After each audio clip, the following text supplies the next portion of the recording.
Green board Hindi पर आप सभी का स्वागत है। मेरा नाम है मनदीप। इस वीडियो में करेंगे कक्षा 10वीं का विषय विज्ञान से नई एनसीईआरटी किताब के अनुसार पाठ 5 जिसका नाम है जैव प्रक्रम। जैव प्रक्रम की दो वीडियो होंगी, भाग 1 और भाग 2। ये वाली भाग 1 है। इस वाली वीडियो में जैव प्रक्रम के जो भी विषय हैं, जो भी कॉन्सेप्ट हैं, यानी कि पूरा का पूरा पाठ इस वीडियो में मैं आपके लिए एक्सप्लेन कर दूंगा। और जो भी भाग 2 होगा उसमें महत्वपूर्ण प्रश्न और किताब वाले जो भी प्रश्न हैं उन सभी को एक्सप्लेन करूंगा। जैव प्रक्रम के इस भाग 1 को शुरू करते हैं अगले पेज से। पाठ का नाम है जैव प्रक्रम। जैव प्रक्रम होता क्या है, सबसे पहले इसी को परिभाषित करते हैं, इसी को समझ लेते हैं। तो यहां पर पहले वाले बिंदु में दिया है, वे सभी प्रक्रम जो संयुक्त रूप से जीव के अनुरक्षण का कार्य करते हैं जैव प्रक्रम कहलाते हैं। ऐसे सभी प्रक्रम यानी कि ऐसे सभी कार्य, ऐसी सभी क्रियाएं जो किसी भी जीव, अब जीव कौन कौन से होते हैं, पेड़ पौधे होते हैं, मनुष्य हैं, जानवर, ये सभी जीव होते हैं। तो इन सभी जीवों में ऐसे प्रक्रम यानी कि ऐसी क्रियाएं होती रहती हैं जो उनको अनुरक्षण यानी कि उनको जीवित रहने के लिए जरूरी होती हैं। उन सभी क्रियाओं को ही जैव प्रक्रम कहा जाता है। इसी तरह से आगे यहां पर हमें एक और परिभाषा दी गई है। अगर हम इसी परिभाषा को बढ़ा करके लिखना चाहें तो वो भी लिखा जा सकता है। इसमें दिया है, सभी जीवधारियों में उनकी आधारभूत आवश्यकताओं की पूर्ति हेतु उनके शरीर में कुछ क्रियाएं चलती रहती हैं जो उनको जीवित रहने हेतु आवश्यक होती हैं। जीवधारियों के शरीर में चलने वाली इस प्रक्रिया को जैव प्रक्रम कहते हैं। जो भी जीवधारी होते हैं उनकी आधारभूत आवश्यकता क्या होती है, भोजन होता है जैसे आधारभूत आवश्यकता है। तो इन आधारभूत आवश्यकताओं को पूर्ण करने के लिए, पूरा करने के लिए कुछ क्रियाएं होती हैं हमारे शरीर में, और उसी की वजह से हम जीवित रह पाते हैं। तो इस तरह की जो भी क्रियाएं हैं, इस तरह के जो भी काम हैं, इस तरह की जो भी प्रक्रियाएं हैं, उन्हीं को जैव प्रक्रम कहा जाता है। अब आप कहोगे कि कौन सी क्रियाएं हैं ये जो हमारे शरीर में चलती रहती हैं या फिर पेड़ पौधों में चलती रहती हैं। तो उदाहरण के तौर पर मैंने यहां पर लिखा है, पोषण यानी कि हम भोजन खाते हैं, वो हमारे शरीर को पोषण प्रदान करता है। तो ये एक प्रक्रिया हो गई, ये एक क्रिया हो गई हमारे शरीर में जो चलती है। इसी तरह से श्वसन यानी कि हम ऑक्सीजन को अंदर लेते हैं, कार्बन डाइऑक्साइड बाहर निकलती है। सांस लेना ये भी एक जैव प्रक्रम ही है। इसी तरह से परिवहन तथा वहन, जो हम ऑक्सीजन अंदर लेते हैं या फिर हमारा रक्त जो है ना वो खाने को एक जगह से दूसरी जगह पर पहुंचाता है, तो परिवहन का काम करता है वो। इसी तरह से उत्सर्जन, जो भी हमने भोजन लिया है, कुछ भोजन तो हमारी बॉडी जो है, हमारा शरीर है, वो अवशोषित कर लेता है, लेकिन कुछ वेस्ट बच जाता है। जो वेस्ट बच जाता है उसका उत्सर्जन यानी कि उसको शरीर से बाहर निकालता है। ये पोषण, श्वसन, परिवहन और उत्सर्जन ये जैव प्रक्रम होते हैं किसी भी मानव शरीर में या फिर किसी भी जानवर के शरीर में। इसी तरह से पेड़ पौधों में भी होते हैं। तो हमें इन्हीं 4 जैव प्रक्रम को ही समझना है। शुरुआत करेंगे पोषण से। सबसे पहले बात करेंगे पोषण की, उसके लिए मूव करते हैं अगले पेज पर। सबसे पहला जैव प्रक्रम हमें समझना है पोषण। अब पोषण होता क्या है, तो इसमें दिया है, भोजन ग्रहण करना, भोजन से ऊर्जा प्राप्त एवं शरीर द्वारा अनुरक्षण के लिए उसका प्रयोग पोषण कहलाता है। हम भोजन ग्रहण करते हैं, हम जो खाना खाते हैं उससे हमारे शरीर को ऊर्जा की प्राप्ति होती है। तो भोजन खाना, उससे ऊर्जा की प्राप्ति करना और उससे हमारी बॉडी का अनुरक्षण यानी कि उसको जीवित रखना, उसको मेंटेन रखना, इसी को कहा जाता है गाइस पोषण। ये मनुष्यों में भी होता है, जानवरों में भी होता है और पेड़ पौधों में भी होता है। तो यहां पर आगे दिया है हमें, पोषण के आधार पर जीवों को 2 समूह में बांटा गया है। यानी कि सीधा कहें तो पोषण के 2 तरीके हैं। पहला है स्वपोषी पोषण और दूसरा है विषम पोषी पोषण। दोनों को एक एक करके समझ लेते हैं। पहले स्वपोषी को देखते हैं। इसमें दिया है, पोषण का वह तरीका जिसमें जीव अपने आसपास के वातावरण में उपस्थित सरल पदार्थ जैसे CO2 यानी कि कार्बन डाइऑक्साइड, पानी और सूर्य के प्रकाश से अपना भोजन स्वयं बनाते हैं। स्वपोषी पोषण में क्या होता है, जो भी जीव होता है ना वो अपने आसपास की चीजें जो होती हैं जैसे कार्बन डाइऑक्साइड हो गया, पानी हो गया और सूर्य का प्रकाश हो गया, इनका इस्तेमाल करके भोजन खुद से अपने आप के लिए बना लेते हैं। तो उसे कहा जाता है स्वपोषी पोषण, जिसमें जो भी जीव है वो अपना खाना खुद बनाता है इन सब चीजों का इस्तेमाल करके। उदाहरण के तौर पर ऐसे कौन से जीव हैं जो अपना खाना खुद बनाते हैं, हरे पौधे जो हैं वो अपना खाना खुद बनाते हैं कार्बन डाइऑक्साइड, पानी और सूर्य के प्रकाश का इस्तेमाल करके। इसके बाद विषम पोषी पोषण में क्या दिया गया है? पोषण का वह तरीका जिसमें जीव अपना भोजन स्वयं नहीं बनाता, वह भोजन के लिए अन्य जीवों पर निर्भर होता है। विषम पोषी पोषण आप और मैं हैं। हम अपना खाना खुद से नहीं बनाते हैं, हम अपने खाने के लिए, भोजन के लिए दूसरी चीजों पर डिपेंड होते हैं। हम जो पेड़ पौधे हैं, दूसरे जो पेड़ पौधे हैं, उनको अपना भोजन बना लेते हैं। और जो मांसाहारी व्यक्ति होते हैं या फिर मांसाहारी जानवर होते हैं, वो दूसरे जीवों को अपना भोजन बना लेते हैं। तो विषम पोषी में क्या होगा? हम अपना खाना खुद नहीं बनाते हैं तो हम हो जाएंगे विषम पोषी, यानी कि हमारे शरीर में जो पोषण होता है वो किस प्रकार का है? विषम पोषी पोषण है। इसके भी उदाहरण यहां पर दिए गए हैं, जैसे मानव, आप और मैं हैं, हम विषम पोषी पोषण से जीवित हैं। इसी तरह से पशु होते हैं और अमीबा, ये यहां पर कुछ उदाहरण दिए गए हैं विषम पोषी पोषण के। दो चीजों को हमने समझ लिया, स्वपोषी और विषम पोषी, जो भी पोषण के दो तरीके हैं। अब इस पाठ में आगे स्वपोषी पोषण किस प्रकार से होता है हरे पौधों में, उसको समझना है हमारे लिए। तो उसके लिए चलते हैं अगले पेज पर।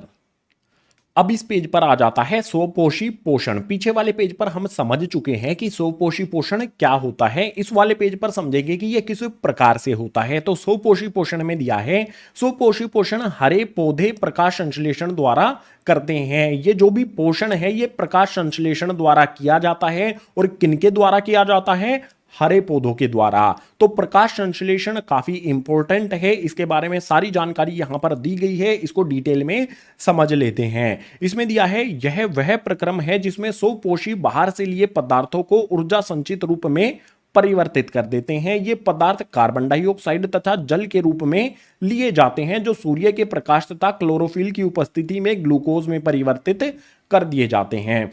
प्रकाश संश्लेषण में क्या होता है? सबसे जरूरी चीजें क्या क्या है प्रकाश संश्लेषण के लिए? यहां पर मैं आपके लिए लाइन लगा देता हूं। सबसे पहले चाहिए कार्बन डाइऑक्साइड, उसके बाद चाहिए हमें जल। ये दोनों चीजें इकट्ठा होंगी, केमिकल अभिक्रिया होगी। लेकिन केमिकल अभिक्रिया इतनी आसानी से नहीं होती, सूर्य के प्रकाश की जरूरत होती है। उसके अलावा पौधे में जो क्लोरोफिल होती है उसकी जरूरत होती है।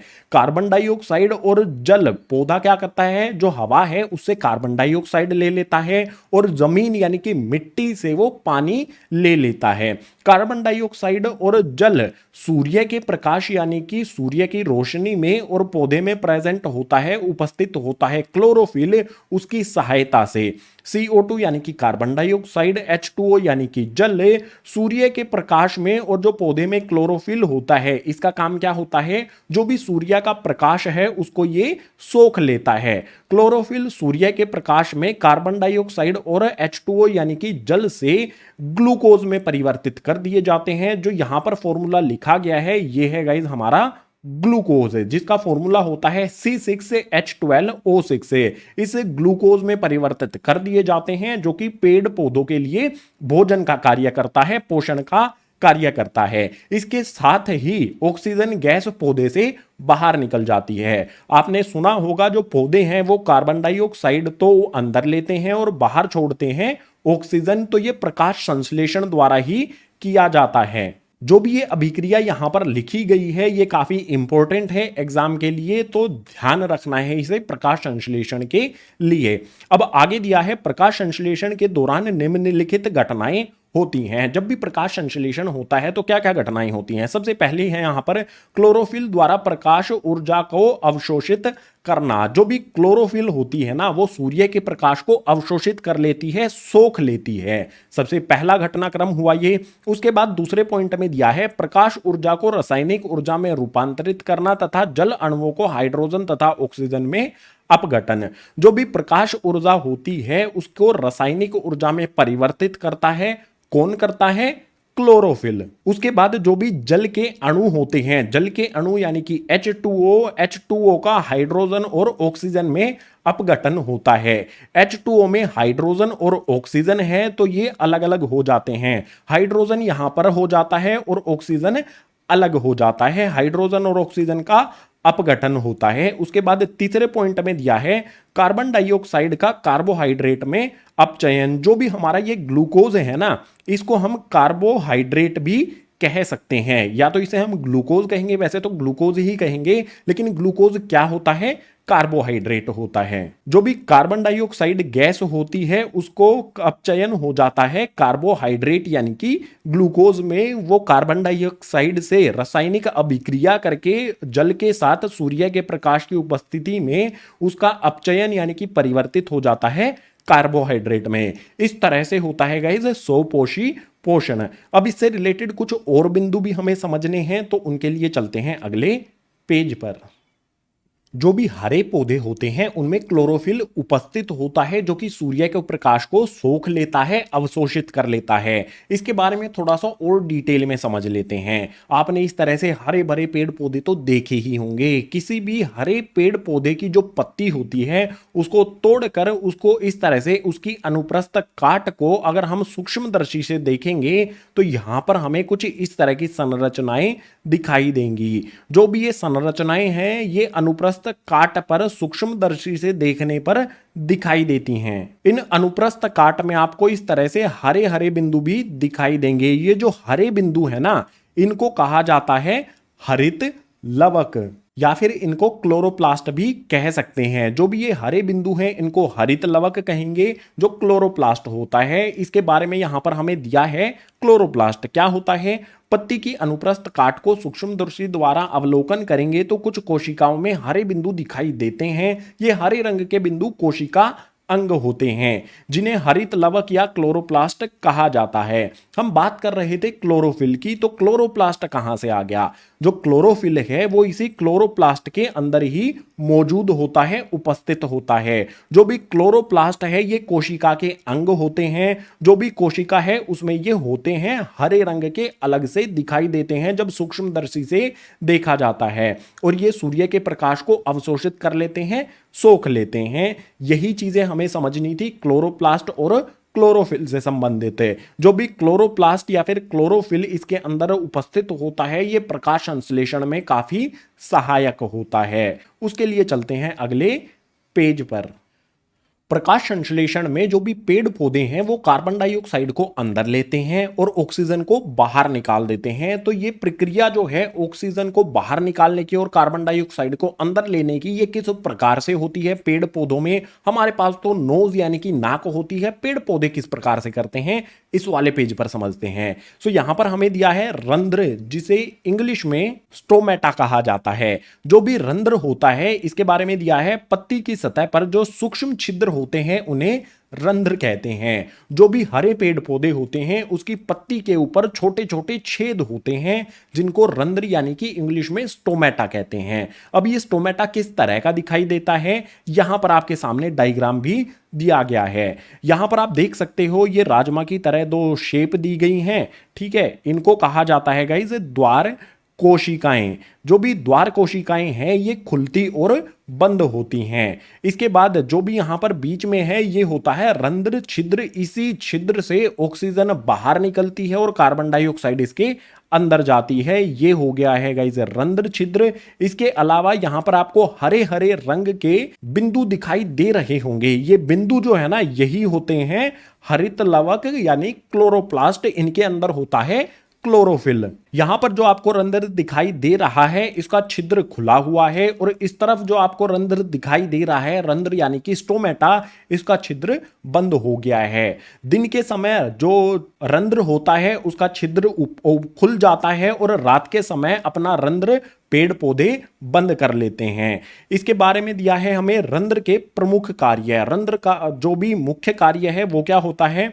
प्रकाश संश्लेषण के लिए गैसों की अधिकांश आदान प्रदान इन्हीं छिद्रों के द्वारा होती है।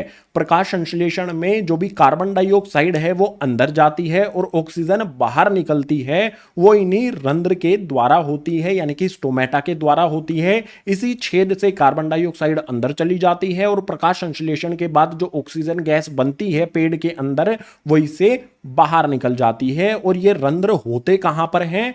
पत्ती की सतह पर, बिल्कुल जो पत्ती होती है उसके ऊपर ही होते हैं। इसके अलावा यहाँ पर एक इंपॉर्टेंट बिंदु भी दिया गया है जिस पे ज्यादातर स्टूडेंट्स ध्यान नहीं देते हैं, ध्यान रखना है आपको, एग्जाम में कई बार ये क्वेश्चन आया है। वाष्पोत्सर्जन प्रक्रिया में जल वाष्प के रूप में रंध्र द्वारा निकल जाता है। जब किसी पेड़ या फिर पौधे में पानी की अधिकांश मात्रा हो जाती है, पानी ज्यादा हो जाता है उसमें, तो जो भी ये रंध्र है ना, रंध्र छिद्र खुल जाता है और पानी वाष्प होके, पानी वाष्प यानी कि भाप के रूप में इसमें से निकल जाता है। तो जो भी रंध्र है उसके दो कार्य होते हैं, गैसों का आदान प्रदान, और जो भी अधिकांश पानी है, पानी की अधिक मात्रा पौधे के अंदर है, उसको इसी रंध्र छिद्र से बाहर भी निकाल देता है। रंध्र के बारे में यहां पर हमने सारी चीजें समझ ली हैं। अब अगला जो विषय है उसके लिए चलते हैं अगले पेज पर। पीछे वाले पेजेस पर हमने पढ़ा था कि पोषण दो तरह के होते हैं, स्वपोषी और विषम पोषी।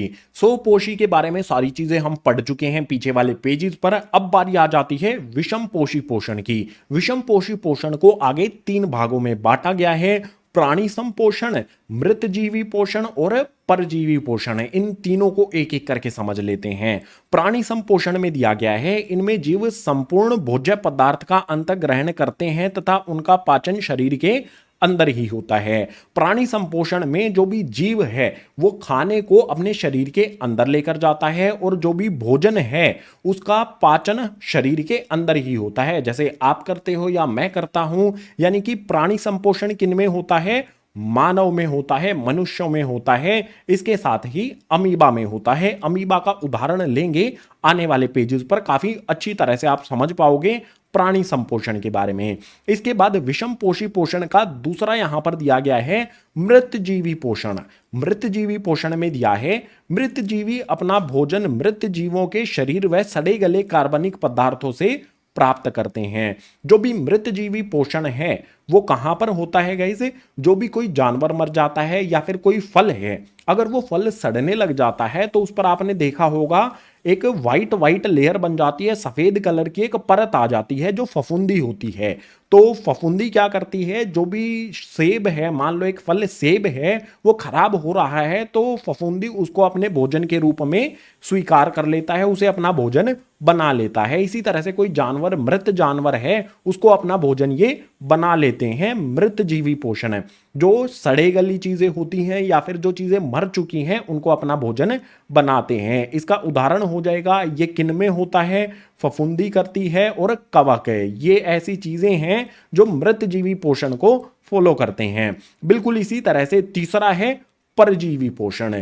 परजीवी पोषण में दिया है, परजीवी अन्य जीवों के शरीर के अंदर या बाहर रहकर उनको बिना मारे उनसे अपना पोषण प्राप्त करते हैं। जो भी परजीवी होते हैं ना, ये दूसरों के शरीर से कुछ चीजें निकाल लेते हैं, उनको अपना भोजन बना लेते हैं। इसका सबसे अच्छा उदाहरण हो जाएगा मच्छर। मच्छर आएगा हमारे शरीर पे, डंक मारेगा, खून वो निकालेगा, रक्त को वो अपना भोजन बना लेगा। उसने हमको जान से मारा भी नहीं है और उसने अपना भोजन प्राप्त कर लिया है। तो परजीवी शरीर के अंदर भी हो सकते हैं और शरीर के बाहर भी हो सकते हैं। ये जो भी है मारते नहीं हैं, अपना पोषण बिना मारे प्राप्त कर लेते हैं। जैसे कि जोक होता है, ठीक है, जोक चिपक जाती है, वो खून को चूस लेती है, वो उसका भोजन होता है। इसी तरह से मच्छर भी होता है। मच्छर क्या होता है? परजीवी होता है, तो वो परजीवी पोषण उनमें होता है। विषम पोषी में हमने तीन जो भी इसके प्रकार थे एक एक करके सभी को समझ लिया है। अब अमीबा में पोषण किस प्रकार से होता है डिटेल में समझना पड़ेगा ना, उसके लिए चलते हैं अगले पेज पर। प्राणी संपोषण मानव में होता है, अमीबा में होता है। किस प्रकार से होता है, अमीबा का उदाहरण ले लेते हैं। सो अमीबा में पोषण है, इस तरफ ये अमीबा है और ये लाल रंग आपको दिखाई दे रहा है, ये अमीबा का भोजन है। अमीबा क्या करेगा, जो भी यहां पर इसके बीच में ये काला सा बिंदु है, ये इसका केंद्रक होता है गाइस। अब अमीबा इस भोजन को प्राप्त करने के लिए क्या करेगा, इस तरह से अपने ये पैर की तरह जो भी उसका शरीर है उसमें से इस तरह से ये पैर से निकालना शुरू कर देता है भोजन की तरफ। जो भी इसके ये पैर हैं इनको कहा जाता है पादाब। जो भी इसके पादाब हैं ये भोजन को, जो भी लाल रंग का भोजन इससे दूर था, इसके पास में ये पैर से निकाल के इस भोजन को घेर लेता है। उसके बाद जो भी इसके पैर हैं इनको मिला करके इस तरह से एक खाद्य रीति का बनाता है। ये बन गई यहां पर खाद्य रीतिका, और जो भी भोजन है उसको अवशोषित कर लेता है। ये सिंपल स्टेप्स होते हैं अमीबा के पोषण ग्रहण करने के, भोजन ग्रहण करने के लिए। बिल्कुल आसान तरीके से हमने समझ लिया डायग्राम की मदद से। अब यहां पर कुछ बिंदु दिए गए हैं, इनको समझते हैं। भोजन को अपने पादाब की सहायता से घेर लेता है, यहां पर मैंने आपको बता दिया।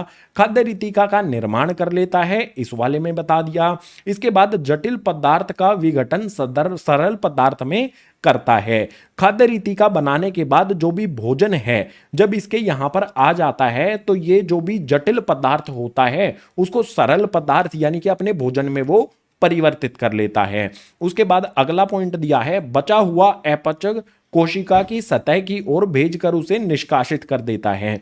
अब मान लो इसने जो भी भोजन था, यहां पर ये भोजन था, इसको ग्रहण कर लिया। अब कुछ अपशिष्ट पदार्थ बचेगा, उस अपशिष्ट पदार्थ का क्या करेगा, जैसे इसने भोजन ग्रहण किया है ना, उसी प्रकार से अपशिष्ट पदार्थ को बाहर निकाल देता है। जो भी मान लो ये अपशिष्ट पदार्थ बच गया है भोजन ग्रहण करने के बाद, तो इसी तरह से बाहर की तरफ इसे भेजेगा, दोबारा से खाद्य रीतिका बनेगी और उसको बाहर की तरफ वो निकाल देगा अपने शरीर से। इस तरह से ग्रहण करता है अमीबा अपना भोजन।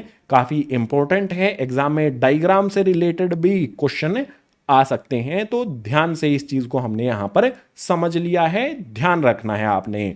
अब अमीबा के बाद जो भी अगला विषय है प्राणी संपोषण का, उसके लिए चलते हैं अगले पेज पर।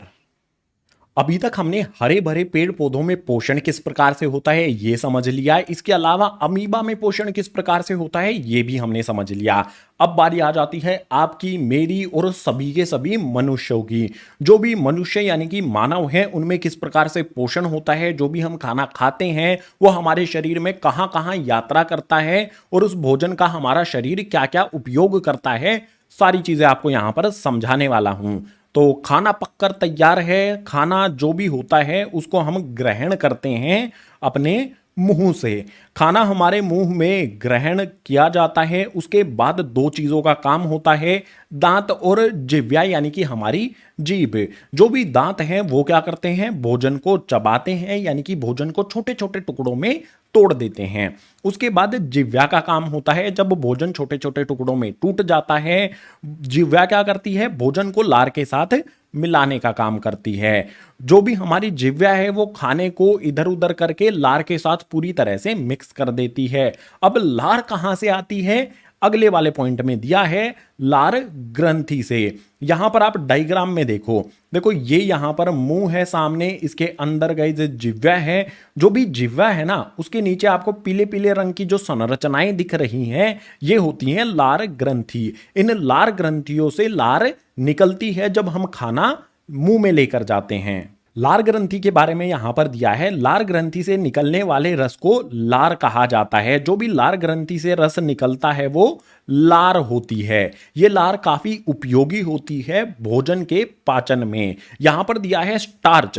स्टार्च हमें कहां से मिलता है, भोजन से। ध्यान रखने वाली चीजें हैं, इंपॉर्टेंट है ये। जो भी स्टार्च है ये हमें भोजन से मिलता है, और लार के अंदर होता है लार एमिलेज है, यानी कि जो भी भोजन हमने खाया है, बाहर से ग्रहण किया है, हमारे मुंह में जो भोजन है उसका स्टार्च और लार में जो लार एमिलेज है ये दोनों मिलते हैं और अभिक्रिया करके सरल शर्करा का निर्माण करते हैं। जो भोजन है ना वो लार एमिलेज के साथ सरल शर्करा का निर्माण कर लेता है। अब जो भी सरल शर्करा बनी है यानी कि जो भी हमारा भोजन है जो सरल शर्करा के रूप में परिवर्तित हो गया है, वो भोजन हमारे अभी तो मुंह में ही है, अब उसको जाना है गाइस आमाशय तक। आमाशय कहां पर है, ये वाला यहां पर आपको डायग्राम में जो दिख रहा है ये है यहां पर आमाशय, यहां पर जाना है। भोजन है यहां पर, तो जाएगा कैसे, भोजन को मुंह से आमाशय तक ले जाने का काम करती है ग्रासिका, जिसे इंग्लिश में ईसोफेगस भी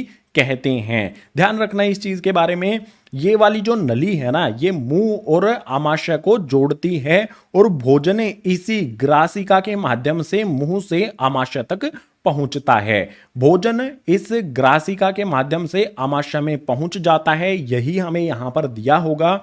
मुंह से आमाशय तक भोजन ग्रासिका की क्रमाकुंचक गति द्वारा ले जाया जाता है। ये इंपॉर्टेंट है, किस गति से, क्रमाकुंचक गति से, यानी कि जो भी हमारी ये ग्रासिका है, ईसोफेगस है, ये फैलती और सिकुड़ती है, जिसकी वजह से जो भोजन है वो बिल्कुल धीरे धीरे करके आमाशय तक पहुंच जाता है। किस गति से? क्रमाकुंचक गति से। अभी जो भोजन है ग्रासिका के माध्यम से कहां पर पहुंच गया है? आमाशय में। सबसे पहले हमने भोजन का ग्रहण किया मुंह से, वहां पर दांतों ने उसके छोटे छोटे टुकड़ों में तोड़ दिया, जिह्वा ने क्या किया? लार और जो भी भोजन है उसको मिलाया, सरल शर्करा का निर्माण हुआ। जो भी भोजन है आगे ग्रासिका के माध्यम से इस आमाशय में पहुंच गया है। अब भोजन जो आमाशय में पहुंचा है आगे उसका क्या होता है ये समझेंगे, उसके लिए चलते हैं अगले पेज पर। जो भी भोजन हमने मुख से ग्रहण किया था वो ग्रासिका से होते हुए आ चुका है इस आमाशय में। आमाशय क्या होता है और इसमें भोजन के साथ क्या होता है, सारी चीजें इस वाले पेज पर समझते हैं।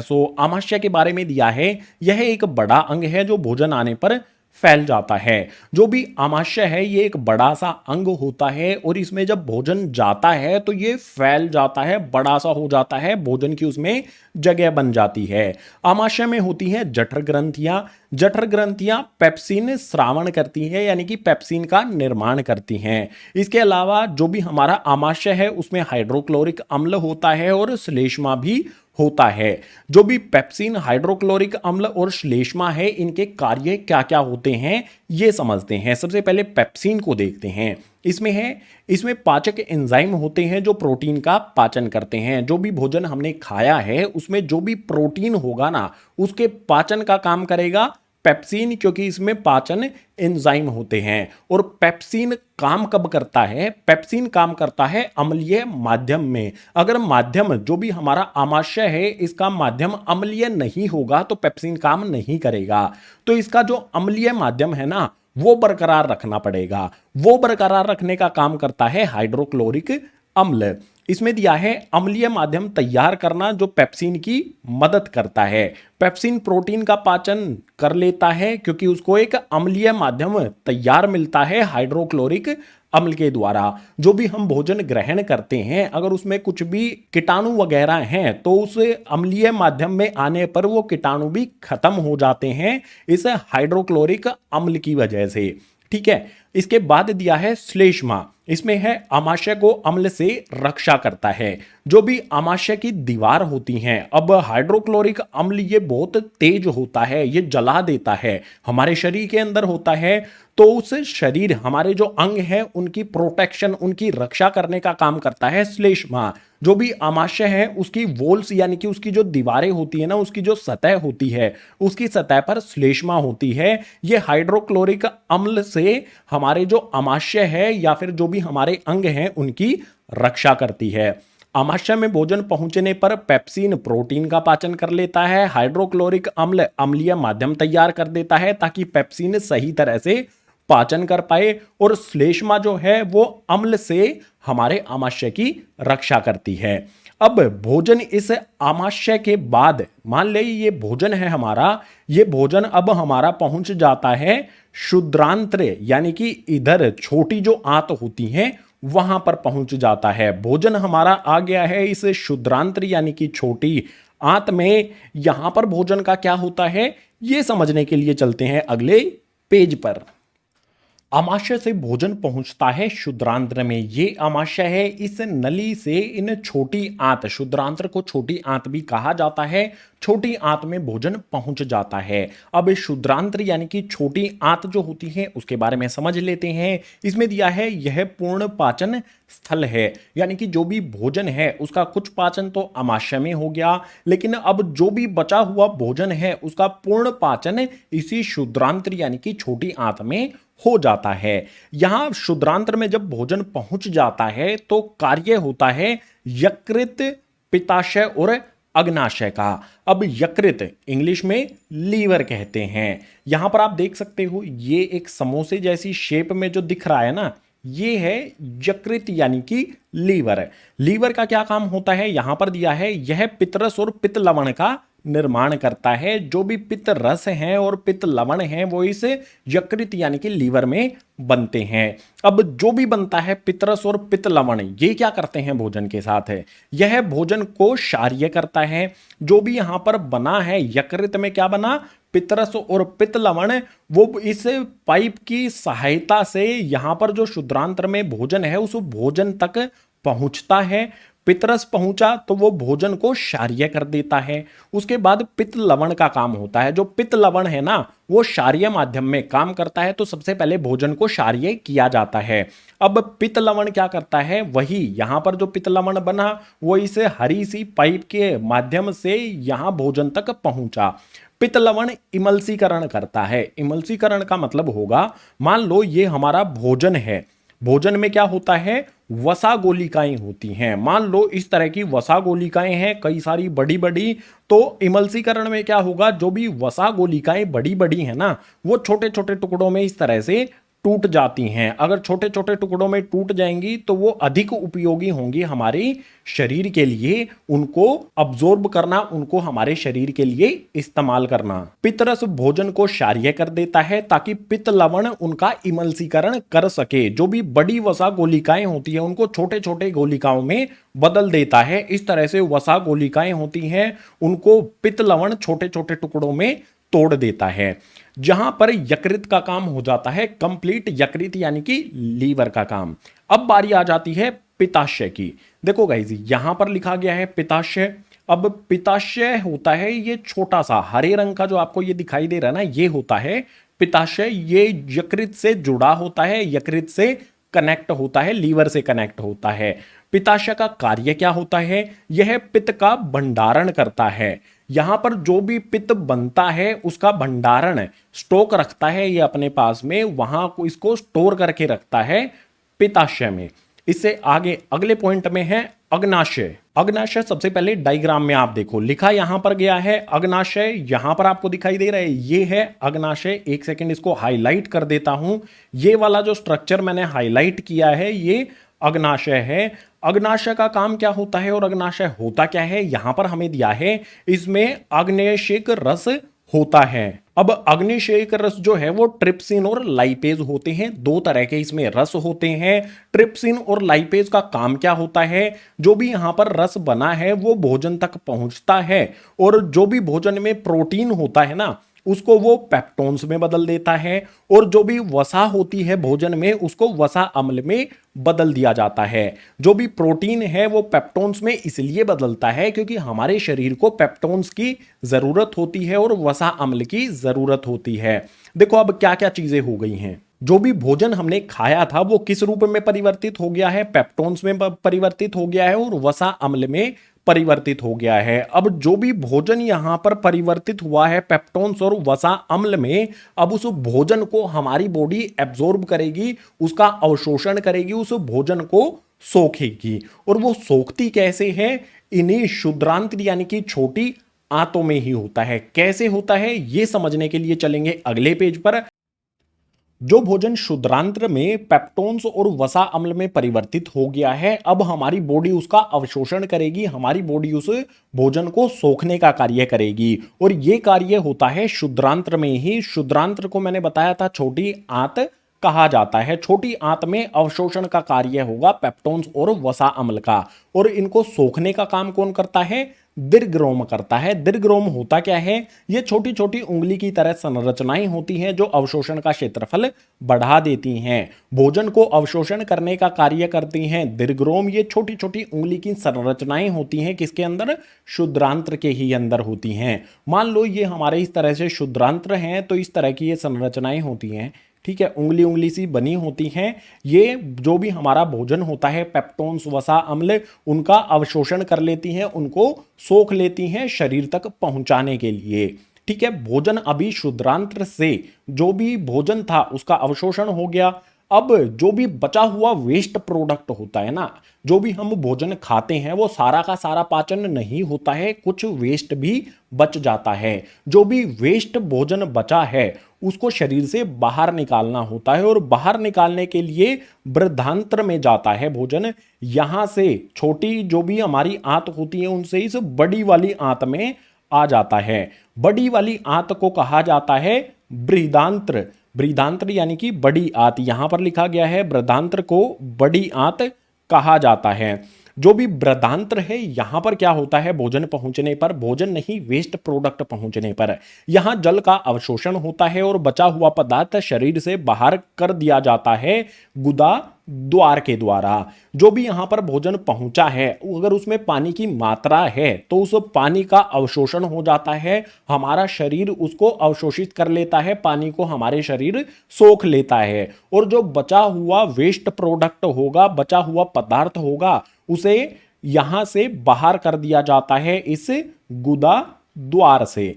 बिल्कुल आसान सा था। जो भी मनुष्य है उनमें पोषण किस प्रकार से होता है डिटेल में मैंने आपको एक्सप्लेन कर दिया है। जो भी वेस्ट प्रोडक्ट है वो बाहर निकल गया और जो हमारा भोजन था वो शुद्रांत्र में ही हमारे शरीर ने उसको अवशोषित कर लिया।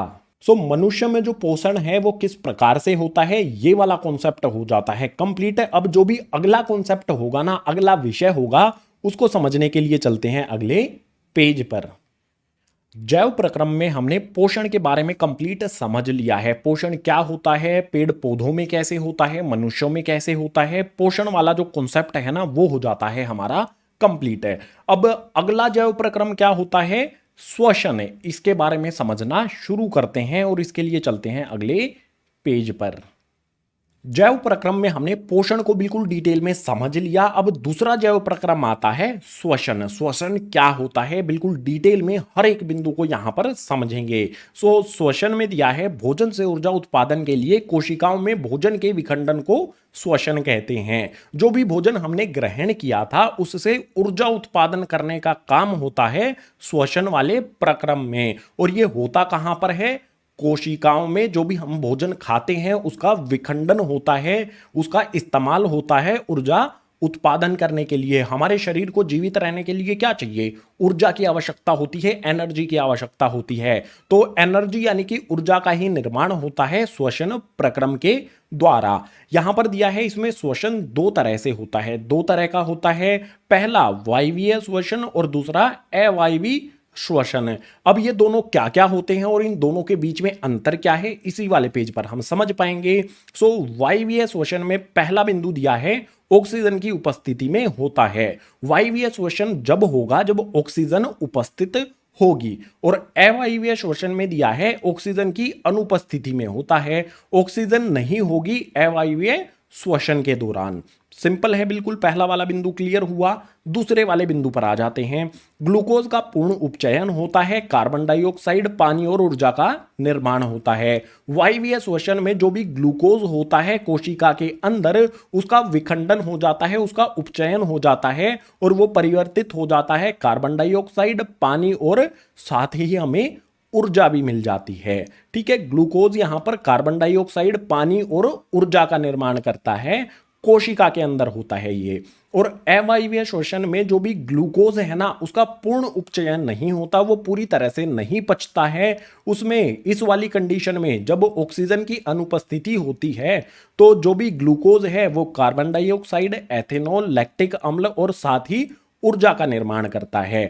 अगर यहां पर पूर्ण उपचयन होगा तो कार्बन डाइऑक्साइड, पानी और ऊर्जा बनेगी। अगर पूरी तरह से उपचयन नहीं होगा या फिर ऑक्सीजन नहीं होगी तो कार्बन डाइऑक्साइड, एथेनॉल, लैक्टिक अम्ल और ऊर्जा यहां पर बनती है। बिल्कुल सिंपल है। इससे अगला बिंदु है यह कोशिका द्रव्य या माइटोकॉन्ड्रिया में होता है। कोशिका जिससे हम बने हैं, जो कि हमारी फंडामेंटल यूनिट है, क्लास 9th में आपने इसके बारे में पढ़ा होगा। जो भी कोशिका है उसके अंदर जो द्रव्य है और माइटोकॉन्ड्रिया है उसके अंदर होता है वायवीय श्वसन। लेकिन अवायवीय श्वसन की बात करें तो यह केवल कोशिका द्रव्य में ही होता है। यहां पर वायवीय श्वसन दो जगह पर होता है, कोशिका द्रव्य और माइटोकॉन्ड्रिया में, लेकिन अवायवीय श्वसन सिर्फ कोशिका द्रव्य में ही होता है। आगे वायवीय श्वसन में बिंदु दिया है अधिक ऊर्जा उत्पन्न होती है। अधिक ऊर्जा उत्पन्न कैसे होती है, क्योंकि यहां पर ग्लूकोज का पूर्ण उपचयन हो जाता है, पूरी तरह से उसको पचा लिया जाता है, इसीलिए ज्यादा ऊर्जा हमें प्राप्त होती है। वहीं अवायवीय श्वसन में कम ऊर्जा उत्पन्न होती है। और कम क्यों होती है, क्योंकि ग्लूकोज का पूरी तरह से पचन यहां पर उपचयन नहीं हुआ है, इसीलिए यहां पर कम ऊर्जा उत्पन्न होती है। वायवीय शोषण किन में होता है? अगर आपसे ये पूछ लिया जाए तो आप में वायवीय शोषण होता है, मेरे अंदर वायवीय शोषण होता है, यानी कि सभी के सभी जो मनुष्य हैं उनमें वायवीय शोषण होता है। अवायवीय शोषण किन में होता है? यीस्ट, जिसे खमीर कहते हैं ना, यीस्ट में होता है अवायवीय शोषण।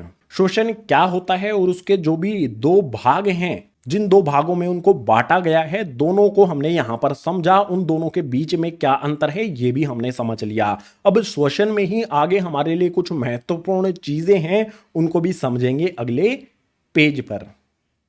पीछे वाले पेज पर हमने समझा कि ग्लूकोज का विखंडन वायवीय श्वसन और अवायवीय श्वसन में किस प्रकार से होता है। इसी ग्लूकोज के विखंडन को और डिटेल में समझ लेते हैं, इसे डायग्राम की मदद से आसान रहेगा हमारे लिए समझना। ग्लूकोज का फॉर्मूला होता है C6H12O6, काफी इंपॉर्टेंट है, आपको याद रखना पड़ेगा ये वाला फॉर्मूला। जो भी ये ग्लूकोज है ये कोशिका द्रव्य में पहुंचता है। कोशिका द्रव्य में पाइरुवेट, जिसका फॉर्मूला होता है CH3COCOOH, फॉर्मूला याद रखने की जरूरत नहीं है, सिलेबस में भी नहीं है, मुझे आता था, जस्ट शो ऑफ के लिए मैंने लिख दिया।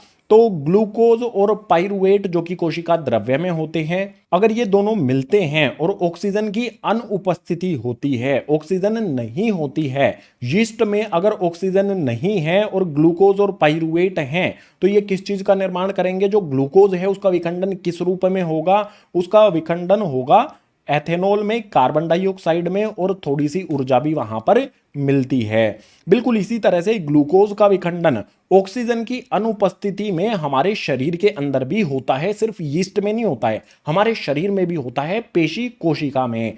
हमारे शरीर में जब हम कुछ काम कर लेते हैं, ज्यादा काम कर लेते हैं, मान लो हम बहुत ज्यादा दौड़ लेते हैं काफी देर तक कंटिन्यू, तो हमारी पेशियों में दर्द होने लग जाता है। उसका कारण क्या है? हमारी जो पेशी कोशिका है वहां तक ऑक्सीजन नहीं पहुंच पाती। जब वहां तक ऑक्सीजन नहीं पहुंच पाती तो ये जो भी हमारा ग्लूकोज है उसका विखंडन हमारी पेशी कोशिका में ऑक्सीजन की अनुपस्थिति में होता है। किसमें? लैक्टिक अम्ल और ऊर्जा में। यहां पर भी ऊर्जा का निर्माण होता है। हमारे शरीर में लैक्टिक अम्ल कब बनता है? जब वहां हमारे शरीर में पेशी कोशिकाओं तक ऑक्सीजन नहीं पहुंच पाती है, तो ग्लूकोज का विखंडन लैक्टिक अम्ल और ऊर्जा में हो जाता है। बिल्कुल इसी प्रकार से ग्लूकोज का विखंडन माइटोकॉन्ड्रिया में भी होता है। वायवीय शोषण में पढ़ा था ना, जो भी हमारा कोशिका द्रव्य और माइटोकॉन्ड्रिया है दोनों जगह पर होता है। माइटोकॉन्ड्रिया के अंदर ऑक्सीजन की उपस्थिति में इसका विखंडन होता है, और ऑक्सीजन की उपस्थिति में जो भी ग्लूकोज है उसका विखंडन कार्बन डाइऑक्साइड, जल और ऊर्जा के रूप में होता है। सबसे ज्यादा ऊर्जा माइटोकॉन्ड्रिया के अंदर होती है जब ऑक्सीजन की उपस्थिति में ग्लूकोज का विखंडन होता है। वायवीय शोषण, अवायवीय शोषण में जो भी ग्लूकोज है उसका विखंडन किस प्रकार से होता है, इसे डायग्राम से हमने समझा। अब अगला जो विषय है उसके लिए चलते हैं अगले पेज पर। शोषण में अब बात कर लेते हैं कि जो भी मानव है उनमें शोषण किस तरह से होता है। मानव का जो श्वसन तंत्र है उसको डिटेल में समझ लेते हैं। तो यहां पर दिया है मानव श्वसन तंत्र, इसको हम समझेंगे इसे डायग्राम की मदद से। डायग्राम इंपॉर्टेंट है, एग्जाम में आ सकता है। डायग्राम में सबसे पहले बात करेंगे इस नासा द्वार की। हवा इस नासा द्वार यानी कि हमारे नाक से हमारे शरीर के अंदर जाती है। उसके बाद हवा ग्रासिनी तक पहुंचती है। ग्रासिनी में एक ढक्कन की तरह संरचना होती है, वो ढक्कन खुलता है जब हवा अंदर जाती है, ये यहां पर ग्रासिनी है। उसके बाद हवा जो है वो पहुंचती है कंठ यानी कि हमारे गले तक, ये यहां पर कंठ रहा। उसके आगे ये वाली जो नली है जो फेफड़ों से जुड़ी होती है, इसे कहा जाता है श्वास नली। इससे आगे श्वास नली आगे दो हिस्सों में बट जाती है, और जो भी दो हिस्से यहां पर बने हैं इन दोनों हिस्सों को कहा जाता है गाइज यहां पर श्वसनी। आगे यही श्वसनियां और कई कई श्वसनियों में इसी तरह से बटती रहती हैं, और इनके आखिरी में होती है कूपिका। बिल्कुल कूपिका का गुच्छा, बहुत सारे गुच्छे होते हैं हमारे फेफड़ों के अंदर कूपिकाओं के।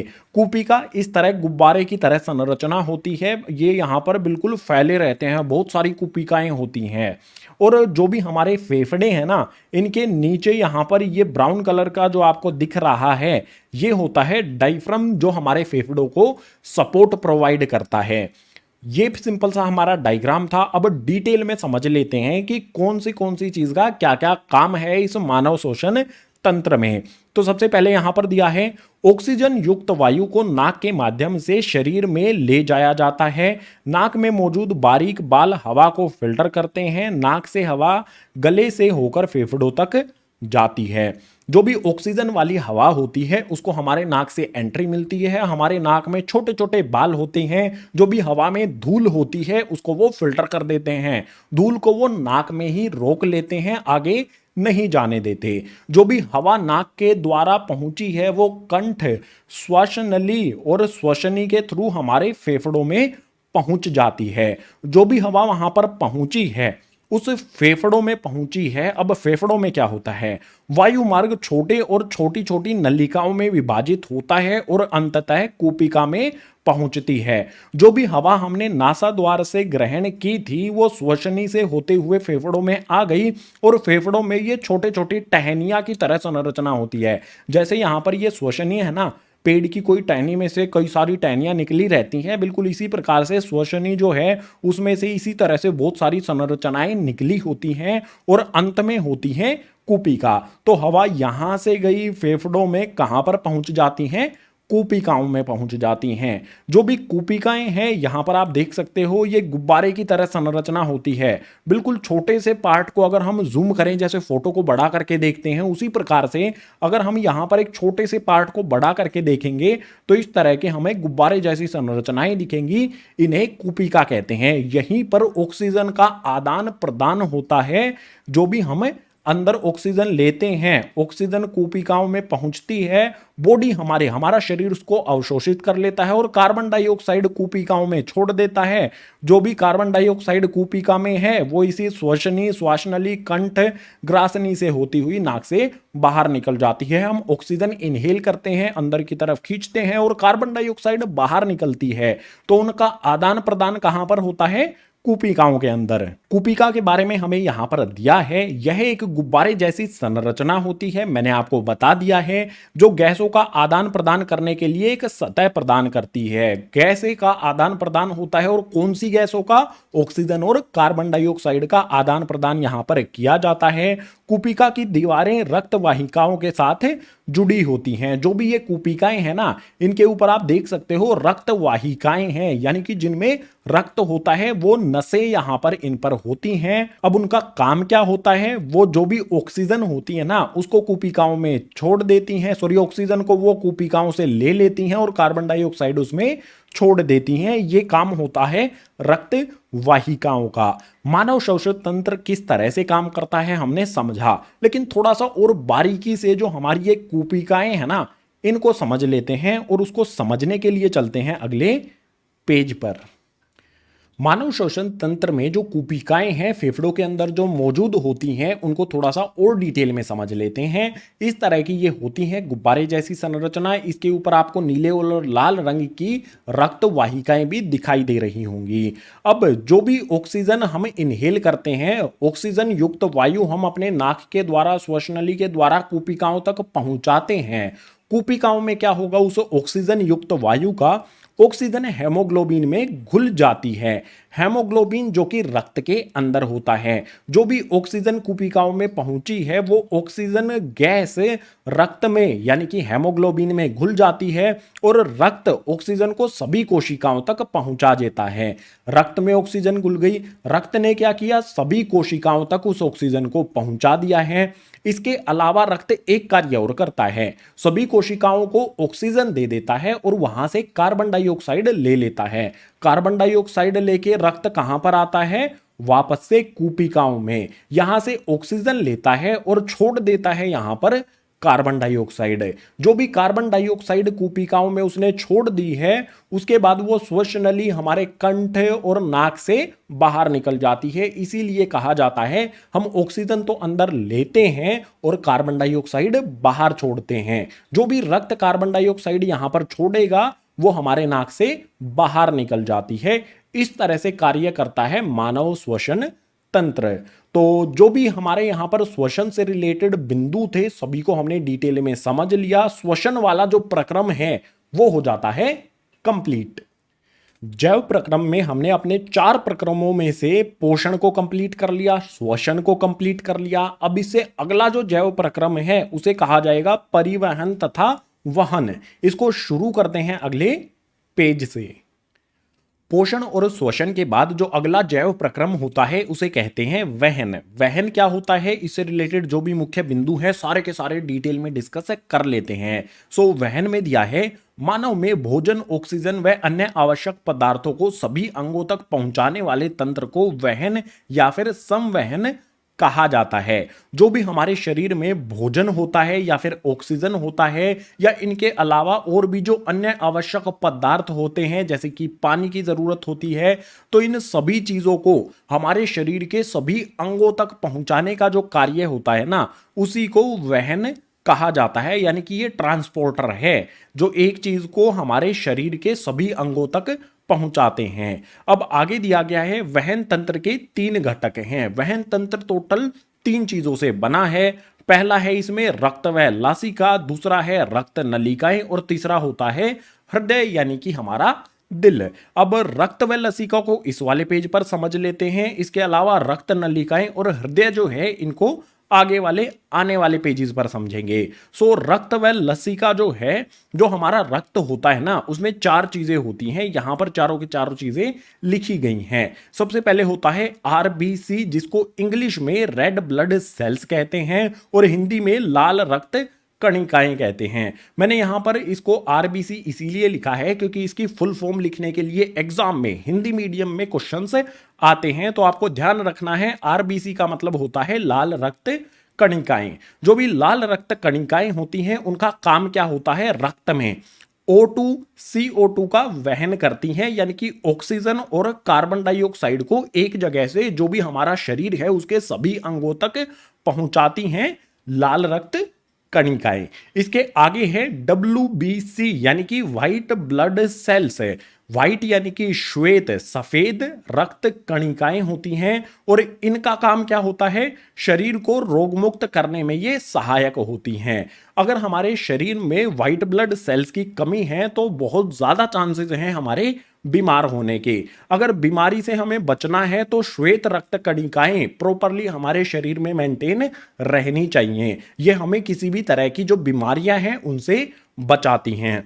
इससे आगे है प्लेटलेट्स। जो हमारा रक्त है उसमें प्लेटलेट्स भी होती हैं। प्लेटलेट्स का कार्य क्या होता है, रक्त का थक्का बनाने का कार्य करती हैं। अगर हमें कहीं चोट लग जाए, अगर हमें कहीं से कट लग गया, तो यहां से बहुत ज्यादा रक्त जो है उसका निष्कासन ना हो, बहुत ज्यादा रक्त हमारे शरीर से ना निकल पाए। अगर कहीं पर चोट लग जाती है तो रक्त है थोड़ा सा निकलता है, उसके बाद वो जमने लग जाता है। तो प्लेटलेट्स की वजह से ही उसका थक्का बनता है, वो जम जाता है। बहुत ज्यादा चोट लगने पर हमें जो भी हमारा रक्त है वो ज्यादा नहीं जा पाता शरीर से बाहर, तो ये प्लेटलेट्स का काम है। इसके अलावा रक्त में प्लाज्मा भी होता है। अब प्लाज्मा क्या है, इसमें 90% जल होता है और शेष में प्रोटीन होता है। ये भी काफी इंपॉर्टेंट होता है क्योंकि इसमें होता है प्रोटीन और जल की मात्रा भी काफी अधिक होती है। जो भी हमारा रक्त होता है उसमें ये 4 चीजें होती हैं। रक्त के बारे में तो हमने चारों चीजें पढ़ ली हैं। अब लसिका की बात भी हमें करनी होगी। लसिका में दिया है यह एक तरल उत्तक है जो वहन में सहायता करता है। ज्यादातर चीजों का वहन तो हमारी ये चीजें करती हैं, जैसे कि रेड ब्लड सेल्स लाल रक्त कणिकाएं ऑक्सीजन और कार्बन डाइऑक्साइड का वहन करती हैं और जल का जो वहन है वो प्लाज्मा के द्वारा किया जाता है। लसिका जो है ना वो वहन में सहायता करती है, मदद करती है। वहन तंत्र के 3 घटकों में हमने रक्त व लसिका को इस वाले पेज पर समझ लिया है। अब रक्त नलिकाएं और हृदय जो है उनको समझने के लिए चलते हैं अगले पेज पर। वहन तंत्र के 3 घटकों में से रक्त व लसिका को पीछे वाले पेज पर समझने के बाद अब दूसरा घटक रक्त नलिकाओं को इस वाले पेज पर समझते हैं। जो भी रक्त नलिकाएं होती हैं वो 2 तरह की होती हैं, पहला धमनी और दूसरा होता है शिरा। नलिकाएं का मतलब होता है नालियां, यानी कि इनमें जो हमारा रक्त और लसिका है वो बहकर एक जगह से दूसरी जगह पर जाते हैं। ये एक तरह से नदी या फिर कह सकते हो पाइप का काम करती हैं। ये पाइप की तरह होती हैं जिनमें फ्लो होता है, बहाव होता होता है रक्त और लसिका का। सो दो तरह की होती हैं धमनी और शिरा, ये दोनों क्या होती हैं और इन दोनों के बीच में अंतर क्या होता है यहां पर समझते हैं। पहले धमनी की बात करेंगे। पहला बिंदु इसमें दिया है O2 वाले रक्त को हृदय से शरीर के सभी अंगों तक लेकर जाती है। जो भी ऑक्सीजनेटेड रक्त होता है, ऑक्सीजन युक्त रक्त होता है, उसको हृदय यानी कि हमारे दिल से शरीर के जो भी अंग होते हैं उन तक वो पहुंचाती है। वहीं शिरा की बात करें तो इसका काम क्या होता है, CO2 वाले रक्त को शरीर के सभी अंगों से हृदय तक लेकर आती है। ये हृदय से सभी अंगों तक पहुंचाती है ऑक्सीजन वाले रक्त को, और कार्बन डाइऑक्साइड वाले रक्त को सभी अंगों से हृदय तक जो लेकर आती है उसको कहते हैं शिरा। दूसरे बिंदु को देखते हैं। दूसरे बिंदु में है धमनी की भित्ति मोटी व लचीली होती है। जो भी हमारी धमनियां होती हैं उनकी भित्ति यानी कि उस जो बनी होती हैं वो मोटी होती हैं और लचीली भी होती हैं, यानी कि उनको आसानी से मोड़ा भी जा सकता है। लेकिन शिराएं बिल्कुल इसके अपोजिट होती हैं, उल्टी होती हैं। शिरा की भित्ति कम मोटी व कम लचीली होती हैं। जो भी शिराएं हैं वो लचीली नहीं होती हैं, उनको मोड़ना मुश्किल होता है, और उनकी भित्ति जो है ना यानी कि वो पतली परत से बनी होती हैं। उनकी भित्ति कम मोटी होती है, पतली परत से बनी होती है। सीधा सा मतलब ये हो जाएगा। धमनी की बात करें तो इसमें दिया है यह उत्तकों के नीचे होती हैं और शिरा जो है यह सतह पर होती हैं। जो भी हमारी धमनी है, ये जो भी टिश्यूज होते हैं, उत्तक होते हैं, उनके नीचे पाई जाती हैं, लेकिन ये सतह पर होती हैं। जैसे मेरा हाथ है, इसकी सतह जो भी दिखाई देगी ना, यहां पर मुझे ये शिराएं दिखाई दे जाएंगी, यहां पर सतह पर ये होती हैं। धमनी के बारे में आगे दिया है वाल्व नहीं होते हैं। इसमें कोई भी वाल्व नहीं होते हैं, लेकिन शिरा में वाल्व होते हैं। धमनी में वाल्व का मतलब होता है ब्लॉक करना, ठीक है, बंद होने के इसमें तरीका नहीं होता, लेकिन शिरा में बंद होने का तरीका होता है। ये वाल्व की सहायता से काम करती हैं। तो रक्त जो भी नलिकाएं होती हैं उनको हमने धमनी और शिरा दो भागों में बांटकर, यहां पर धमनी और शिरा के बीच में क्या अंतर है, धमनी क्या होती हैं, शिरा क्या होती हैं, दोनों को समझ लिया है तो रक्त नलिकाएं हो जाती हैं समाप्त है।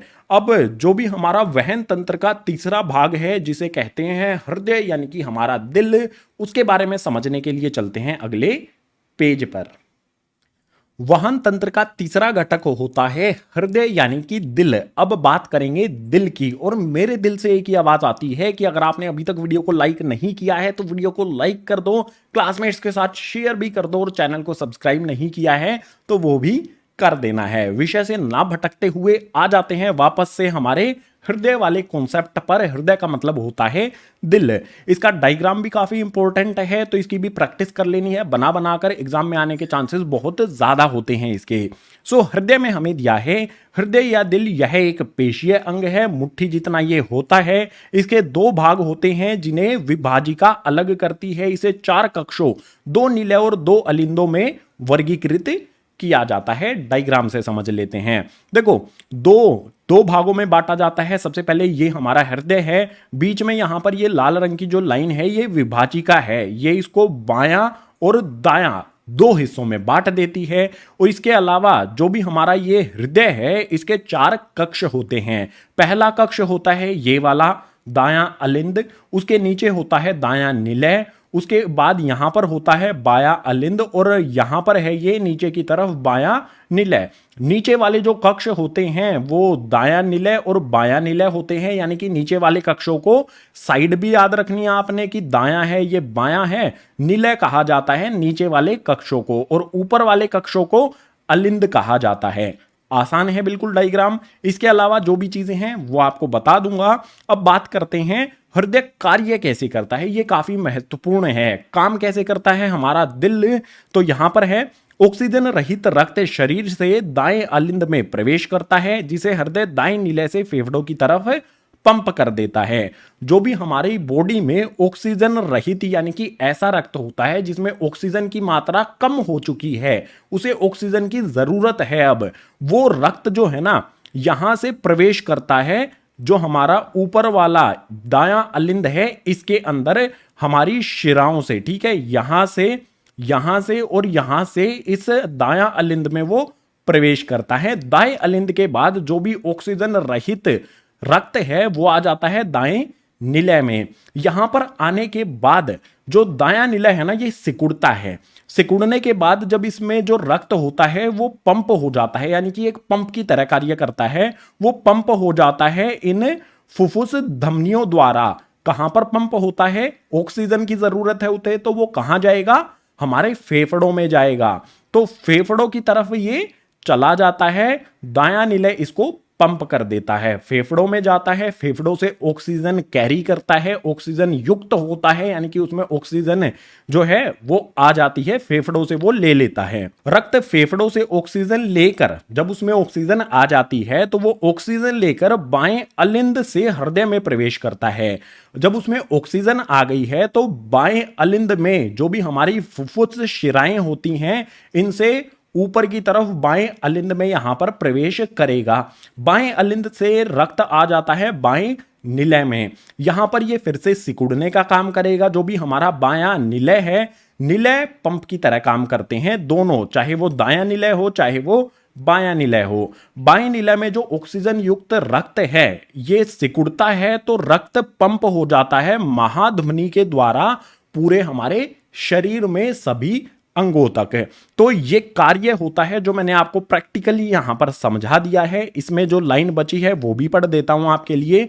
रक्त फेफड़ों से ऑक्सीजन लेकर बाएं अलिंद से हृदय में प्रवेश करता है बाएं अलिंद से।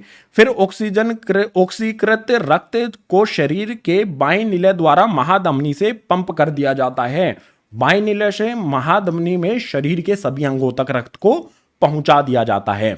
हृदय क्या होता है, हृदय का डायग्राम क्या है और हृदय कार्य कैसे करता है, सभी चीजें मैंने आपको एक्सप्लेन कर दी हैं। वहन तंत्र में हमने लसिका, रक्त व लसिका, रक्त नलिकाएं और हृदय सभी चीजों को डिटेल में समझ लिया है। तो वहन जो हमारा जैव प्रक्रम है ये हो जाता है कंप्लीट। मनुष्यों में वहन होता है, जो भी चीजें जरूरत की होती हैं वो शरीर के सभी अंगों तक पहुंचाई जाती हैं। इसी तरह से जो पेड़ पौधे यानी कि पादप होते हैं उनमें भी वहन होता है। जैसे पानी होता है, खाना होता है या फिर खनिज होते हैं, पौधे के हर एक भाग तक किस तरह से पहुंचते हैं ये भी हमें समझना पड़ेगा। सो इस वाले पेज पर है पादपों में वहन, यानी कि पेड़ पौधों में जो भी खाना है वो किस तरह से पहुंचता है।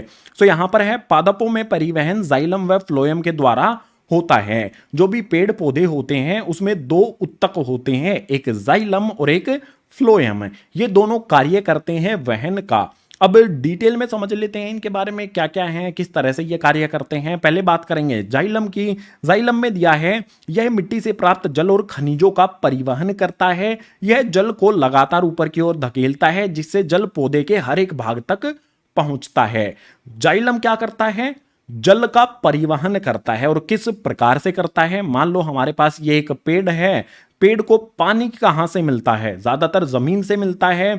मिट्टी में जो भी पानी की मात्रा होती है उसको जड़ें क्या करती हैं? सोखती हैं। जड़ों में जो भी पानी आ गया है, जाइलम क्या करेगा? उस पानी को ऊपर की तरफ लगातार धकेलता रहता है। पानी को ऊपर की तरफ धकेलता रहेगा तो जो भी पानी है ना वो पौधे में हर एक भाग, जो भी फूल पत्ते फल जो भी होते हैं सभी जगह तक ये पानी को इस तरह से पहुंचा देता है, ऊपर की तरफ धकेल कर। ठीक है, जो भी पत्ती होती है वहां तक भी पानी इसको ये पहुंचा देता है। इस तरह से जाइलम की मदद से पौधे के हर एक भाग को पानी मिल पाता है। पानी का वहन जाइलम करता है, लेकिन अभी खाना बचा है, कुछ खनिज जिसके पौधे को जरूरत होती है उसका वहन कौन करेगा? उसका काम करेगा फ्लोएम। इसमें है यह पत्तियों द्वारा बनाए गए भोजन को पौधे के अन्य भागों के लिए परिवहन करता है। जो भी हमारा पेड़ या फिर पौधे होते हैं उसमें खाना कौन बनाता है? जो भी हरा पदार्थ मतलब हरे पत्तियां होती हैं वो खाना बनाने का काम करती हैं। तो खाना ऊपर बनता है, पानी नीचे से जाइलम लेकर जाता है।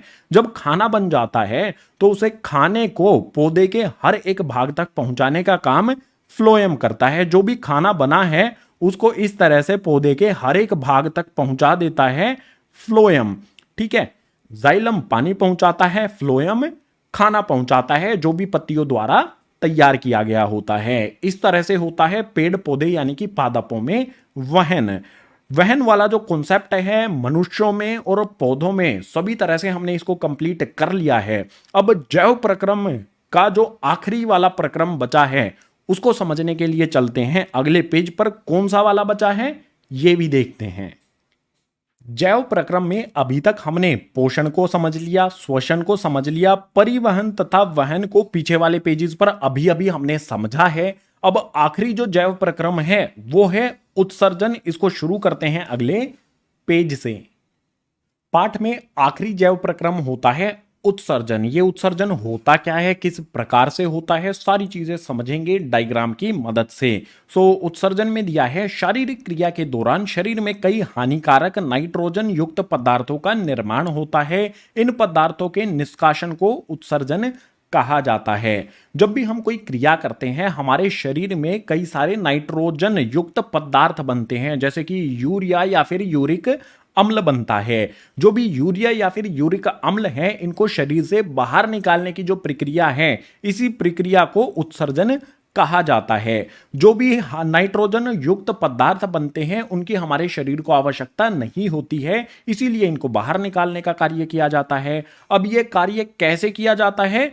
मानव उत्सर्जन तंत्र के द्वारा। मानव उत्सर्जन तंत्र यहां पर इसका डायग्राम आपको बना के दिया गया है। डायग्राम में यहां पर हमारे पास वृक्क यानी कि ये किडनियां हैं राजमा की तरह दिखाई देने वाली। इसके अलावा यहां पर ये लाल रंग की महाधमनी है, नीले रंग वाली महाशिरा है। जो भी हमारी ये किडनियां हैं, वक हैं, इनके नीचे की ओर आपको पाइप जुड़ी हुई दिखाई दे रही होंगी, इनको मूत्रवाहिनी कहा जाता है। जो भी यहां पर ये पाइप हैं ये जुड़ती हैं यहां पर इस मूत्राशय से, और मूत्राशय के नीचे की ओर होता है मूत्र मार्ग।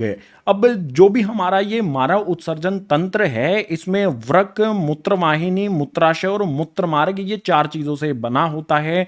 अब इनको डिटेल में समझते हैं, इनका क्या क्या कार्य होता है। तो यहां पर दिया है इसमें दो वृक्क यानी कि किडनियां होती हैं, एक मूत्रवाहिनी होती है, सॉरी दो ही मूत्रवाहिनियां होती हैं, यहां पर दो ही पाइप होती हैं, एक मूत्राशय और एक ही मूत्र मार्ग होता है। मानव उत्सर्जन तंत्र इन सभी चीजों से बना होता है। अब इनके कार्य पर आ जाते हैं। वृक्क यानी कि किडनी की बात कर रहे हैं, इसका क्या काम होता है? यह रक्त को फिल्टर करके उसमें से अपशिष्ट पदार्थ को अलग कर देती है। जो भी हमारा रक्त होता है उसमें जो भी अपशिष्ट पदार्थ यानी कि नाइट्रोजन युक्त जो भी पदार्थ होता है उसको ये अलग कर देती है। उसके बाद मूत्रवाहिनी जो भी अपशिष्ट पदार्थ होता है ना, उस अपशिष्ट पदार्थ को कहा जाता है मूत्र। जो भी नाइट्रोजन युक्त पदार्थ होता है मूत्र कहते हैं उसे, ठीक है। अब मूत्र वाहिनी की बात करते हैं। वृक्क ने क्या किया? जो भी मूत्र था उसको रक्त से अलग कर दिया। अब मूत्र वाहिनी में क्या होगा? यह वृक्क किडनी से मूत्र को मूत्राशय तक पहुंचाती है। यहां पर मूत्र का जो निर्माण हुआ है उसको क्या करेगी? जो भी हमारी ये मूत्र वाहिनी है ये इस मूत्राशय तक उसको पहुंचा देती हैं। मूत्र का निर्माण यहां पर हुआ तो मूत्रवाहिनी ने उसको मूत्राशय तक पहुंचाने का कार्य किया। अब मूत्राशय की बात करते हैं। यहां मूत्र का संग्रहण होता है। जो भी मूत्र तैयार हुआ है वो इस मूत्रवाहिनी के थ्रू यहां पर पहुंच जाता है और यहां पर उसका स्टोरेज होता है, वहां पर इसका संग्रहण होता है। आगे है मूत्र मार्ग। मूत्र को शरीर से बाहर निकाल देता है। मूत्र मार्ग से जब कई सारा मूत्राशय इकट्ठा हो जाता है तो मूत्र मार्ग से उसको बाहर कर दिया जाता है। इस तरह से कार्य करता है मानव उत्सर्जन तंत्र। अब एक बात आप सोचो, जो भी हमारे ये वृक्क यानी कि किडनी है इसमें ऐसा क्या है कि ये रक्त से नाइट्रोजन युक्त पदार्थ यानी कि यूरिया या फिर यूरिक एसिड मूत्र को अलग कर देती है? तो यहां पर इसका उत्तर आपको मिलेगा। वृक्क यानी कि किडनी में वक्काणु होते हैं जिन्हें इंग्लिश में नेफ्रॉन्स कहा जाता है। जो भी हमारी किडनियां होती हैं उसमें नेफ्रॉन्स होते हैं जो रक्त से अपशिष्ट पदार्थ को अलग करते हैं। अब जो भी वक्काणु या फिर इंग्लिश में कहें तो नेफ्रॉन्स हैं, इसको भी हमें थोड़ा सा डिटेल में तो समझना पड़ेगा। इसका डायग्राम भी महत्वपूर्ण है, एग्जाम में कई बार आया है, आगे भी आने के चांसेस पूरे पूरे बनते हैं। तो वक्काणु क्या होता है आगे वाले पेज पर समझने के लिए मूव करते हैं। किडनी यानी कि वृक्क के अंदर हमारे वक्काणु होते हैं जिन्हें इंग्लिश में नेफ्रॉन्स कहते हैं। क्या होते हैं, किस तरह से कार्य करते हैं, डायग्राम की मदद से सभी चीजों को समझते हैं। सो यहां पर है वक्काणु किडनी की इकाइयां हैं, इसमें शामिल होते हैं। जो भी वक्काणु हैं वो किडनी की इकाइयां होते हैं। और किसी भी एक किडनी की बात करें तो उसके अंदर कितने वक्काणु होते होंगे? लगभग 10 लाख वक्काणु होते हैं एक किडनी के अंदर। हमारे पास 2 किडनियां हैं, यानी कि हमारे शरीर में टोटल कितने वक्काणु हो गए? लगभग 20 लाख वक्काणु होते हैं। ठीक है, तो जो भी वक्काणु हैं इसमें कौन कौन सी चीजें शामिल होती है यहां पर सभी को पॉइंट आउट किया गया है। सबसे पहले बात करें, ये होता है कोशिका गुच्छा, बोमन संपुट, नलिकार भाग और संग्राहक वाहिनी। डायग्राम में आपको ये सारी चीजें दिखा देता हूं। सबसे पहले बात करेंगे बोमन संपुट की। यहां पर आपको ये पीले रंग का एक गोलाकार दिख रहा है ना, ये होता है बोमन संपुट। इस बोमन संपुट के अंदर क्या होता है? कोशिका गुच्छा होता है, इसके अंदर की तरफ होता है। ठीक है, तो कोशिका गुच्छा इसके अंदर हो गया। इसके बाद यहां पर जो आपको दिख रहा है ना, ये लंबी सी नली दिख रही है आपको, ये होती है गाइस संग्राहक वाहिनी। इसके अलावा यहां पर जो आपको ये पाइप सी दिख रही है, ये होती है नलिकार भाग होता है इस वक्काणु का। ये एक वक्काणु का चित्र यहां पर आपको दिया गया है, डायग्राम आपको दिया गया है। एग्जाम में कई बार आया है, आगे भी आने के चांसेस पूरे पूरे बनते हैं, तो अच्छी तरह से इसको समझ लेना। इसके अलावा यहां पर शिराएं और महाधमनी, जो धमनियां और शिरा हैं वो भी हैं, महाधमनी नहीं है, शिरा और महाधमनियां भी हैं। अब जो भी इसके यहां पर ये कोशिका गुच्छा, बोमन संपुट, नलिकार भाग और संग्राहक वाहिनी है, इनके कार्य क्या क्या होते हैं? कोशिका गुच्छा से शुरू करते हैं। यह रक्त कोशिकाओं का गुच्छा होता है बोमन संपुट के अंदर। बोमन संपुट का कार्य क्या होता है? यह रक्त को फिल्टर कर देता है।